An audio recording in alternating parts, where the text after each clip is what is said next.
In this episode, we take configuration management one step deeper by focusing on a capability that separates a responsible AI program from an accidental one: reproducibility. Reproducibility is the ability to recreate the same model behavior later, using evidence, not memory, so that the organization can investigate incidents, verify claims, and demonstrate accountability. For brand new learners, a useful comparison is trying to redo a science experiment from last month. If you did not record the materials, steps, and measurements, you might get a different result, and you cannot tell whether the difference came from the world changing or from you doing something differently. In AI, the same principle applies, except the consequences can include unfair decisions, safety issues, or compliance failures, and the organization must be able to prove what happened, not merely guess. Task 14 emphasizes reproducibility because models are not just one file you can copy. They are the product of training data, parameters, code, and sometimes randomness, all of which can influence outcomes. If an organization cannot reproduce a model, it cannot reliably explain why it behaved a certain way or validate that an update actually improved anything. By the end of this lesson, you should understand what it means to prove reproducibility, what evidence is required around model versions, parameters, and training snapshots, and how an evaluator assesses whether reproducibility is real rather than aspirational. Before we continue, a quick note. This audio course is a companion to our course companion books. The first book is about the exam and provides detailed information on how to pass it best. The second book is a Kindle-only ebook that contains 1,000 flashcards that can be used on your mobile device or Kindle. Check them both out at cyber.author.me in the Bare Metal Study Guide series. Reproducibility starts with a simple question. Can you identify the exact model that was used at a particular time and connect it to the decisions it produced? That sounds straightforward, but in practice it often fails because teams refer to models casually, like the latest model or the fraud model, without a precise identifier. A reproducible environment assigns each model a unique identity and ties that identity to outputs in logs or decision records so that later, when something is questioned, the organization can point to the exact artifact. For beginners, this is like labeling versions of a document so you can prove which one was sent to a client. In AI, the need is stronger because model behavior can change even when names stay the same, especially if the organization retrains and redeploys while keeping a friendly label. An evaluator will look for evidence that model versioning is consistent and that model identifiers show up where decisions are recorded. They will also look for whether the organization can retrieve the model artifact from storage and verify its integrity, because reproducibility fails if the model file is missing, overwritten, or modified. Model versioning is the anchor that makes every other reproducibility claim testable. Once the model version is identified, the next reproducibility element is parameters, which are the choices that shape how the model behaves during training and during operation. Parameters include settings like learning rates, regularization strength, decision thresholds, and any tuning values that adjust the model's sensitivity to different patterns. Beginners do not need the math, but they should understand that parameters act like the knobs on a stereo. Small adjustments can make the sound feel different even though the song is the same. If the organization cannot record parameters, it cannot recreate the model's behavior, and it cannot explain differences between versions reliably. Evaluators therefore check whether parameters are captured automatically, stored with the model version, and protected from casual alteration. They also check whether operational parameters, like thresholds used to turn scores into actions, are recorded as part of the model deployment configuration, because a model can be identical but produce very different outcomes depending on threshold choices. This is an important beginner lesson. Reproducibility is not only about training, it is also about how the trained model is used. Proving reproducibility means proving both the learned artifact and the operational choices around it. Training snapshots are the third pillar, and they often become the hardest part for organizations to do well. A training snapshot is a record of the exact data used to train the model, or at least a precise way to reconstruct that dataset later, including its time window, its filters, and its pre-processing steps.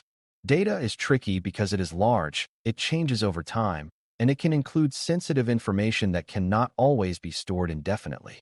Still, Reproducibility requires that the organization can describe what data was used in a way that is more precise than we used last quarter's transactions. An evaluator will look for dataset identifiers, data lineage records showing where data came from, and documentation of pre-processing rules that turned raw data into training inputs. They will also look for evidence that the snapshot captures label definitions, because if the meaning of the target outcome changes, the model's training objective changes, even if everything else stays the same. For beginners, it helps to see training snapshots as the model's memory of the past. If you do not know what the model studied, you cannot predict what it learned. Proving reproducibility means preserving enough information about training data to recreate the learning context. A common beginner misunderstanding is to assume that saving the model file is enough to reproduce behavior. Saving the model file can reproduce behavior if you run the exact same model in the exact same environment with the exact same inputs. But the goal of reproducibility often includes being able to retrain the model, validate claims, and understand why differences emerged. That requires more than the file. It requires the training recipe. The training recipe includes training code versions, parameter settings, data snapshot definitions, and any randomness controls that influence results. Many training processes include elements of randomness, such as initialization and sampling order, and without controlling or recording these, retraining can produce a model that is similar but not identical. Evaluators therefore check whether the organization records the training environment, such as software versions and dependencies, because differences in underlying libraries can also shift outcomes. Beginners can think of this as baking with different brands of ingredients or different ovens. The result can vary even when the recipe looks the same. Proving reproducibility is about being able to recreate results with confidence and explain differences when they appear.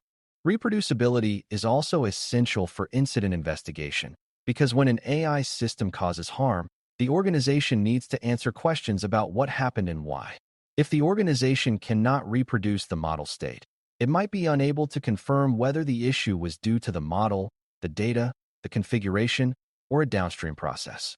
This can lead to slow response, finger-pointing, and repeated incidents because the true cause was never identified. Evaluators will look for whether the organization has practiced reproducing a decision from logs, such as taking a historical input and recreating the output using the recorded model version and configuration.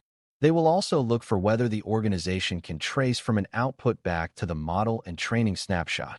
Because reproducibility is bidirectional, you should be able to go from model to outcomes and from outcomes back to model. Beginners should understand that reproducibility is not only a science ideal, it is a practical safety tool. When you can reproduce, you can investigate and improve, and when you cannot, you are stuck guessing. Another key evaluation area is governance around storage and retention, because model artifacts and training snapshots are valuable and sensitive assets. Model artifacts can contain learned patterns that may reflect sensitive information, and training snapshots may include personal data or proprietary business information. Proving reproducibility, therefore, must be balanced with privacy and security duties, meaning the organization stores what it needs, protects it, and deletes or anonymizes what it should not keep. Evaluators ask whether access to model artifacts and training snapshots is controlled, whether logs show who accessed them, and whether retention periods align with policy and legal requirements. Beginners should see that reproducibility is not a license to hoard data. It is a discipline of preserving the right evidence to support accountability. Strong programs use careful controls like restricted access, encryption, and documented retention rules. They also avoid uncontrolled copying, because copies create additional risk of leakage or misuse. Reproducibility is credible when it is paired with strong security hygiene, not when it is achieved by scattering sensitive data across uncontrolled storage. Reproducibility also supports trustworthy performance evaluation, because if you cannot reproduce a model, you cannot validate that a performance claim was accurate. Claims about improvements, fairness impacts, or robustness require evidence that the claimed model and dataset truly existed and were evaluated as described. Evaluators therefore check that evaluation results are tied to model versions and data snapshots, so that the organization can show the exact inputs and settings behind the reported metrics. They also check that the organization can rerun evaluation on the same snapshot to confirm results, especially if the results are used for approvals or external reporting. For beginners, think of this as being asked to show your work on a math problem. The answer alone is not enough when decisions depend on it. In AI governance, the model version, parameters, and training snapshot are the work because they allow independent verification. Without this linkage, performance claims become trust-based rather than evidence-based. Task 14 expects the evaluator to demand proof, and reproducibility is the proof mechanism. A practical way to assess reproducibility is to consider what happens when two teams try to answer the same question about the model. If Team A says the model produced a certain output and Team B cannot reproduce it, the organization cannot confidently explain outcomes or defend its decisions. Evaluators look for process maturity that prevents this, such as standardized training pipelines, consistent versioning rules, and automated capture of metadata. They also look for change logs showing when models were trained, what changed from prior versions, and why. For beginners, it may help to see reproducibility as a shared language across teams, because it allows engineering, risk, compliance, and operations to talk about the same object rather than talking past each other. When reproducibility is strong, the organization can answer questions like which version was active, what data it learned from, and what parameters shaped its behavior, without relying on one person's memory. That is exactly what auditors value because it reduces single points of failure. Proving reproducibility is therefore also a resilient strategy, not just a technical preference. Misconceptions about reproducibility often come from confusing repeatability with reproducibility. Repeatability can mean the model gives the same output for the same input right now, while reproducibility means the organization can recreate the model and its behavior later with documented evidence. Another misconception is that reproducibility is too expensive or too slow, but in many cases the cost of not having reproducibility is higher because incidents take longer to investigate, trust erodes, and decisions cannot be defended. Evaluators do not need to demand perfect reproduction in every context, because some models involve elements that make exact recreation difficult, but they do expect the organization to have an honest standard and to meet it consistently. Beginners should understand that the goal is not perfection, it is confidence. Confidence comes from being able to show, with evidence, how a model was produced and why it behaved the way it did. When organizations claim reproducibility but cannot demonstrate it, they create a dangerous illusion of control. To make this concrete, imagine an AI system that flags certain cases for review, and a customer challenges why they were flagged months ago. The organization needs to show what model version made the decision, what threshold was used, and what input data features were presented at the time.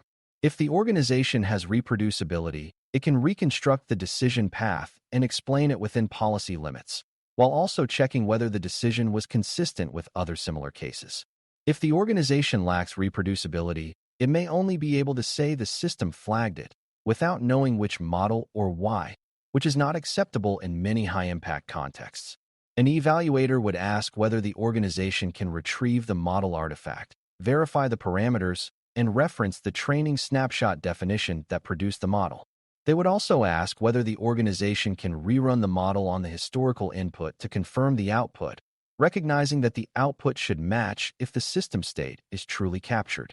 This example shows beginners why reproducibility is not an academic goal. It is a practical requirement for accountability and trust. When you step back, proving reproducibility is about building a chain of evidence that connects decisions to model versions, connects models to parameter settings, and connects training to snapshots that define the data and pre-processing used. The evaluator looks for unique model identifiers tied to outputs, complete recording of training and operational parameters, and reliable training snapshot definitions that support reconstruction. They also assess whether the organization controls storage, access, and retention so reproducibility does not create new privacy and security risk. Most importantly, they look for demonstration, meaning the organization can actually reproduce a decision or a model when asked, not just claim it could. For brand new learners, the central lesson is that trustworthy AI requires the ability to recreate and explain, because without that, governance collapses into guesswork.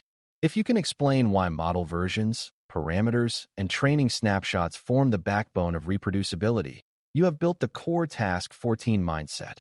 Control is proven when you can reproduce, and you can reproduce only when you have disciplined evidence. Thanks for listening. For more audio courses, daily newsletters, and more, please visit baremetalcyber.com.